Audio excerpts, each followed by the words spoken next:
اکابر کے تربیت یافتہ حضرت مولانا محمد سالم صاحب رحمۃ اللہ علیہ کی دنیا سے چلے جانے پر یہ ایک تعزیتی جلسہ ہے۔ حضرت مولانا کی شخصیت علم کے اعتبار سے اور اپنی گوناگون خصوصیات کے اعتبار سے بڑی پاکیزہ اور امتیازی حیثیت رکھنے والی تھی، جس سے ہم اب محروم ہو گئے۔ لیکن میرے نزدیک بڑی اہمیت کی چیز یہ ہے کہ حضرت حکیم الاسلام رحمۃ اللہ علیہ جو دارالعلوم دیوبند کے ایک طویل زمانے تک ترجمان کہے جاتے تھے، اللہ نے ان کو ظاہری اور باطنی علوم کے اندر کمال عطا فرمایا تھا۔ حضرت مولانا سالم صاحب رحمۃ اللہ علیہ نے ایک زمانے تک مختلف جہات سے کمال رکھنے والے حضرت اپنے والد بزرگوار کے ساتھ رہ کر کے سفر اور حضر میں تربیت حاصل کی تھی۔ یہ بہت بڑا امتیاز تھا جو اب دنیا کے اندر کم سے کم ہوتا چلا جا رہا ہے۔ وہ اکابر اور وہ بزرگ شخصیتیں جن کے تقوی، طہارت، حسن اخلاق اور پاکیزگی کو دنیا جانتی ہے اور معترف بہا، وہ لوگ دنیا سے چلے گئے۔ وہ لوگ جنہوں نے ان کی تربیت میں رہ کر کے اپنے اوصاف کو سنوارا ہے اور سنوارنے کا موقع ملا ہے،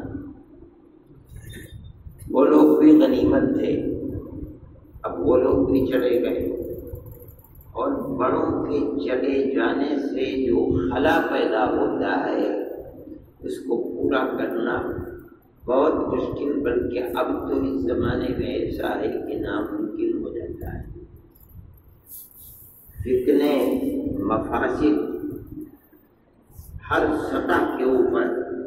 نکلنا چاہتے ہیں، لیکن ان کے بھاری بھرکم وجود یا یوں کہیے کہ ان کی ایمانی اور ایمانیات کی برکات کی وجہ سے وہ پھر سر چھپا لیتے ہیں،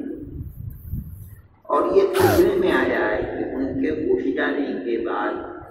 پھر مفاسد جس طرح سر اٹھاتے ہیں، شخصیتیں عام طریقے پر نہیں ہوتی جو ان مفاسد کا سدباب کر سکیں، اور یہ بالکل ابتدا سے چلا آ رہا ہے۔ حضرت عمر رضی اللہ تعالی عنہ کے زمانے کے اندر جو حضرت حذیفہ بن الیمان رضی اللہ تعالی عنہ سے علامات قیامت اور فتن کے سلسلے کے اندر جو بات آئی ہے، یہ ہے کہ دروازہ بند ہے اور وہ دروازہ کھلے گا۔ آپ نے پڑھا ہوگا کہ محدثین میں اس میں اختلاف ہے کہ وہ دروازہ جس کے بارے میں حضرت عمر رضی اللہ تعالیٰ عنہ کو بتایا گیا تھا، اور آپ نے پوچھا تھا کہ وہ دروازہ کھل جائے گا یا ٹوٹ جائے گا؟ میں کہ نہیں، ٹوٹ جائے گا وہ دروازہ۔ میں کہ اس کا مطلب یہ ہے کہ پھر دوبارہ بند نہیں ہو سکتا۔ وہ ہے کون؟ عام طریقے پر لوگوں کا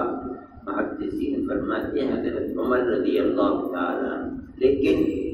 حضرت عمر رضی اللہ تعالیٰ عنہ کے دنیا سے تشریف لے جانے کے بعد یقیناً ایک حادثہ ہوا، ان کی شہادت، لیکن امور اسلامی اپنی جگہ کے اوپر